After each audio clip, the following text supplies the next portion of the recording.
Olá, sejam muito bem-vindos a mais um vídeo aqui do canal. Dessa vez nós vamos falar sobre a virtude da fortaleza. E por que falar dessa virtude da fortaleza? Porque o nosso último vídeo foi sobre características, coisas que estão distraindo as pessoas, perda, de esforço, de foco, de uma série de coisas, hábitos que estão muito proeminentes nas gerações mais novas. E aí, naturalmente, não adianta só de trazer o problema, nós temos que trazer a solução. E a solução é a virtude da fortaleza. Então, uma das soluções, na verdade, fundamentais. Tem várias coisas a se tratar, a ser falado sobre esse tema, mas se você não viu o último vídeo, aproveite e assista também, que vai ajudar a dar clareza sobre esse. E nós falamos também sobre Aristóteles, e o contexto também desse vídeo é porque eu há pouquíssimo tempo gravei o curso novo de Ética Nicômaco no Filosofia do Zero. Então também, se você não entrou na Filosofia do Zero, aproveite agora para entrar, porque tem um curso completo, livro a livro, da Ética Nicômaca, que é um dos maiores livros da história humana. É simplesmente o grande livro, né, um dos grandes livros de filosofia prática de Aristóteles, acho que junto com a Política são os dois livros paradigmáticos aí da filosofia prática de Aristóteles, e aí eu dei livro a livro. Então, é fundamental estudar a ética como um todo. Mas a virtude da fortaleza é uma das mais importantes. E por que é tão importante a fortaleza, né? O termo grego é andreia, que é a capacidade de ser homem. Tem a ver com simplesmente aguentar pancada. A virtude os latinos depois vão falar em fortitude, e aí nós temos esse termo em português, fortaleza. Fundamentalmente, a virtude da fortaleza é a coragem, a capacidade de enfrentar males para fazer o bem. Então, normalmente nós falamos de uma série de virtudes anexas à fortaleza, quando nós falamos das virtudes, né, das virtudes cardeais. Então, a virtude é todo o hábito que direciona a pessoa para o bem. Se a pessoa aprendeu o autocontrole em relação aos prazeres, agora, para que ela consiga praticar o bem, ela vai ter que enfrentar males, oposições externas. No limite, a virtude da fortaleza envolve, inclusive, vencer o medo da morte, para conseguir fazer o bem. E aí, quando nós olhamos, né, quando São Tomás traz, por exemplo, a virtude da fortaleza, ele vai trazer várias virtudes anexas. Então, a gente vai passar um pouco sobre elas aqui hoje. Então, se fortaleza é a capacidade de sofrer males para fazer o bem, tem uma série de males menores que a pessoa precisa encarar para poder fazer o bem. Então, a paciência é uma das virtudes anexas da fortaleza. Porque o que é paciência? Aparece uma contrariedade pequena, e se você dá uma atenção excessiva a essa contrariedade pequena, você se dispersa em relação àquilo que é grandioso. Então, quando você está distraído, o que está acontecendo aqui, e quando você reage de maneira excessiva a uma série de coisas, o que está acontecendo é que você está perdendo a capacidade de fazer coisas grandiosas. Por quê? Porque você reage a cada pequeno mal da sua vida de maneira desproporcional. Então, paciência e fortaleza, porque você precisa aguentar as situações, mantendo o autodomínio. Ah, então eu tenho que fazer vista grossa para o que é mal. Não. Na verdade, você tem que aguentar os males irrelevantes, os males inúteis do dia a dia. Mas você basicamente tem que agora enfrentar os verdadeiros desafios da sua vida. Então, exemplo, a pessoa ela está fora de forma, ela está com problemas financeiros e ela não quer enfrentar esses problemas. Só que ela gasta um tempo excessivo preocupada com o cachorro do vizinho que grita, com um vazamento na rua, né, que nem é da casa dela, outras coisas, reagindo ao trânsito de maneira desproporcional. Como ela está toda hora desfocada, porque ela está reagindo de maneira desproporcional a essas coisas e sendo descontrolada, ela não enfrenta os problemas grandes da própria vida. E aí, quando você resolve enfrentá-los, e aí a falta da capacidade de enfrentá-los é a pusilanimidade, que é a falta de força, porque não existe virtude na fraqueza, só existe virtude na força controlada. E você fala, não, agora eu vou enfrentá-los. Você obtém essa capacidade de enfrentar o mal fazendo pequenos sacrifícios. Então, se você não pode dar atenção excessiva a estímulos inúteis, do mesmo modo é quando você se priva de um alimento que faria mal, é quando a pessoa acorda um pouco mais cedo, quando ela faz exercício apesar de estar cansada, quando ela cuida de uma criança apesar do cansaço, quando ela lê apesar da dificuldade, quando ela vence o seu próprio limite físico, além do imediato. São os pequenos sacrifícios que vão fortalecendo a alma para que quando chega ao sacrifício maior, a pessoa consiga enfrentar aquele desafio. Então existe uma gradualidade no crescimento do espírito para que ele enfrente os males. Quem não é forte no pequeno acaba sendo fraco no que é grande. E então a pusilanimidade é a falta de força. Ah, então perfeito, mas eu saio para pancada, a pessoa na verdade me desafia, eu já saio na mão, eu faço. Então existe um outro vício que é o excesso, que é a temeridade. Se uma pessoa fala, não, eu vou proteger o meu país, e ela sai para lutar sozinha contra o exército, e ela vai, e aquilo não tem possibilidade de vitória, isso é falta de fortaleza. O excesso, na verdade, da força afasta a virtude da coragem. Não existe coragem verdadeira se a pessoa é temerária, se a pessoa é desproporcional. Então, se você enfrenta uma batalha que é impossível, o cara chega, ele desce no Brasil e fala: Olha, eu percebi que tem muita corrupção no governo brasileiro. E agora eu vou enfrentá-la nas redes sociais. Eu vou ligar minha rede social e eu vou apontar todos os corruptos do Brasil. E eu vou listar o nome deles. Veja, o problema disso é só que vai ter um problema. Há uma forte temeridade aí porque não vai dar certo. Não é nem porque não está certo no sentido que a pessoa está listando um problema real. É porque efetivamente aquela vitória não vai ser obtida por aquele método. Então, quando você emprega a força de maneira desproporcional, equivocada, sem possibilidade de vitória, isso também não é a virtude da fortaleza. A virtude da fortaleza envolve sim você medir um desafio que tira você na zona de conforto, que vai te forçar um desenvolvimento, mas cuja vitória é possível. E aí você enfrenta aquilo. E aí tem a metáfora do Rafael, o Rafael pinta, né? Nós colocamos isso no Filosofia do Zero, tentando em todo o material do Filosofia do Zero, essa figura que é a árvore que chacoalha e nenhum galho cai.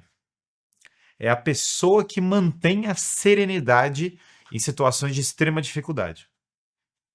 No teto da minha academia de jiu-jitsu tem escrito achar o conforto no desconforto. E é no teto porque tem um homem de 120 quilos te estrangulando. Em cima de você, você está olhando para cima e aí está falando, ache o conforto no desconforto. Porque quando a situação é de extrema dificuldade, é aí que a capacidade do homem de manter a serenidade, de manter a calma e de tomar a decisão correta é testada. Na vida empreendedora é a mesma coisa. A situação está de extrema dificuldade, você tem que manter a calma e tomar a decisão correta, a decisão prudente. Na vida militar, as pessoas em situações de estresse extremo têm que manter a calma. Então, o meio da luta, na verdade, é porque está sendo desafiado, agredido. Aliás, não tem microagressão para quem está sofrendo agressão, né? A melhor forma de ser curado das microagressões é literalmente você ter alguém te estrangulando, você rapidamente esquece qualquer microagressão. E se você mantém a calma naquela situação de adversidade muito grande, se as folhas não caem, você consegue, a partir dali, começar a reverter a situação. A ideia, né, que nem esse tema aparece muito nos filmes, né? O Top Gun Maverick fez muito sucesso nessa linha. Eu citei agora a Casa de David, fez uma análise dela também, porque é o homem que simplesmente, o cara vê o Golias, mas ele tem fé, e ele vai enfrentar o mal, e ele vai reverter a situação, que é impossível. Porque ele... Ah, mas isso não é falta de fortaleza, não, porque ele está equacionando Deus na equação, e embora a situação seja desesperadora, como ele está plenamente consciente, como ele está plenamente senhor de si mesmo, ele vai conseguir enfrentar aquele mal de uma maneira comedida e equilibrada. Disciplina tem a ver com fortaleza. Porque se todos os dias você persevera fazendo a mesma coisa, essa resiliência vai fazer com que a pessoa consiga entregar. Do mesmo modo, magnanimidade anexa à fortaleza, que é ter a alma grande, que é querer fazer grandes coisas. Munificência quer fazer grandes sacrifícios, dispor dos seus bens, dispor das suas coisas. Isso tem a ver com fortaleza. Alguns tradutores botam magnificência, né, na tradução do grego, mas independente. O ponto é que é parte da virtude da fortaleza a alma grande que quer fazer grandes coisas e que quer empregar a força dela para essas grandes coisas. É uma virtude tão em falta. O nosso mundo é tão hostil à fortaleza porque ele tem uma mentalidade de auto-vitimização. A auto-vitimização, ela destrói a fortaleza. Quando a pessoa se vitimiza, só de eu ouvir a coisa, eu já perco 5 pontos de testosterona. É a pessoa que vai criando desculpa, que vai começando a culpa é do cosmos, a culpa é de outra pessoa, é papai que não me amava, é tal coisa que tinha dificuldade. Então, a auto-vitimização, ela destrói qualquer possibilidade de heroísmo e de grandeza do espírito. O espírito heróico, tantos autores falaram sobre ele, sei lá, Ilíada era sobre o espírito heróico, e as pessoas admiravam Aquiles na medida em que ele mudava o rumo da guerra de Troia. Ah, os grandes autores todos do passado, por óbvio, almejavam heroísmo. Os heróis, claro, são premiados na Divina Comédia face àqueles que são fracos. O Beowulf, imagina, né? Ele tá lá querendo entregar a própria vida para derrotar o dragão e salvar a humanidade. Então, nas histórias, nos mitos de toda a nossa civilização, o heroísmo era privilegiado. E aí o Oswald Spengler, no Declínio do Ocidente, ele fala que, na verdade, a sociedade declina, ela é um dos sinais da decadência dela completa é quando ela perde o espírito guerreiro. Então, perder o espírito do porquê sacrificar tem a ver com a perda da religião, porque a religião autêntica forja espírito guerreiro, forja pessoas que não têm medo da morte. Um dos maiores fatores de conversão no Circo Máximo, no Coliseu e em outros lugares, o Circo Máximo e o Coliseu são pré-diferentes, né? Mas ambos tinham mártires, era que as pessoas mantinham serenidade face à morte. Então, se o guerreiro, para Aristóteles, ele aceita a morte porque ele ama algo maior do que aquilo, porque ele aceita a possibilidade de morrer, e o mártir para o cristianismo é sereno porque ele acredita na vida eterna, quando você olha os exemplos dos grandes homens da história, eles têm essa disposição de auto-entrega, porque eles acreditam em algo maior do que eles.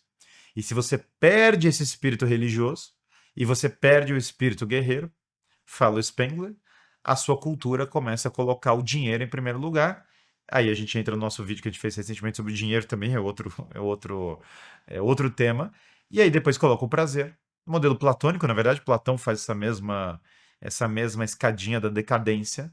E agora, quando o prazer é a única coisa que importa e você já está completamente degradado, não tem mais heroísmo, não tem mais fortaleza, e todo mundo é fraco, e todo mundo é sojado, e todo mundo chora por todas as coisas, e nada é feito, e nada é entregue.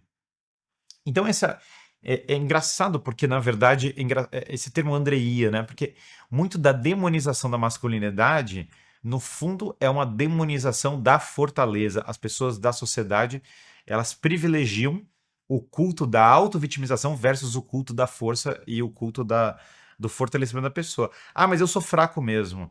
Entenda, Aristóteles tem uma abordagem gradualista, que é incrível.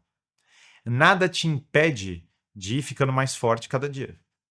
De ir treinando a fortaleza com jejuns, com pequenos sacrifícios, com exercício físico, com o desafio dos próprios limites, com horários e rotinas que vão testar a disciplina, com treinos de resiliência, com a capacidade. Eu até vi um meme incrível outro dia, né? A pessoa fazendo vários treinos de resiliência, né? A corrida e outras coisas. E aí o pessoal debochando dele, falando: olha, que trouxa, por que que ele fica correndo aqui de manhã tão cedo? Por que ele fica fazendo isso e tal? E depois o cara, quando chegava a hora da situação de dificuldade, todo mundo fala: meu Deus, como ele consegue fazer isso? É sempre assim. Quando a pessoa tá lá lendo, elas falam: ai, que idiota, por que que ele fica lendo um monte de livros? Depois, nossa, por que ele sabe tantas coisas? A resiliência, você tem que vencer a pressão do ambiente e os conselhos dos incautos, né, os conselhos idiotas que a pessoa tem em volta, que é literalmente a inveja e o lixo que tem em volta em termos de conselho, e a pessoa tem que se blindar disso, manter a paz interior, manter a serenidade, e daí começar numa abordagem gradualista. Todo dia a pessoa cresce um pouco nessa virtude da fortaleza. Isso forja homens dignos e homens capazes de resolver a coisa. E é uma das coisas mais apaixonantes do mundo. É você encontrar uma pessoa, um homem, uma mulher, às vezes você vê até pessoas jovens que são assim, que simplesmente fala assim, você olha para a pessoa e ela é 100% centrada. Você tem certeza que aquela pessoa vai resolver a parada. Não importa o cenário, você olha e fala: olha, eu só sei o seguinte, esse cara. É que nem você olhar o Gandalf no meio do Senhor dos Anéis. Você fala: eu não sei o que ele vai fazer, mas eu sei que esse cara entrega, ele vai resolver. Essa pessoa vai resolver, né? É uma sensação incrível, assim, a pessoa que entra, né? Eu lembro minha bisavó tinha uma presença dessa também, a pessoa que entrava na sala e todo mundo falava: meu Deus, agora tudo vai ter que andar certo, tudo vai ter que funcionar. É uma presença de espírito que vem com a fortaleza, que você sente segurança e confiança na presença daquela pessoa. A paternidade tem muito a ver com isso, uma das funções da paternidade é trazer isso. Então, essa aqui é uma breve consideração aqui sobre a virtude da fortaleza. Treinar resiliência, treinar força, treinar resistir às tentações, autocontrole, tudo isso é parte da fortaleza. Então, é uma das virtudes mais importantes para cultivar e eu acho que é uma das curas essenciais para o problema que nós tínhamos falado previamente. Então, se você não se inscreveu na Filosofia do Zero, vá lá, faça o curso inteiro do Aristóteles, aliás, que é fundamental para entender. Porque aqui, claro, esse é o vídeo do YouTube, mas ali a gente consegue entrar nas aulas mesmo. E aproveite para se inscrever no canal. Ative os sinos das notificações, né? E até a próxima. Um grande abraço a todos.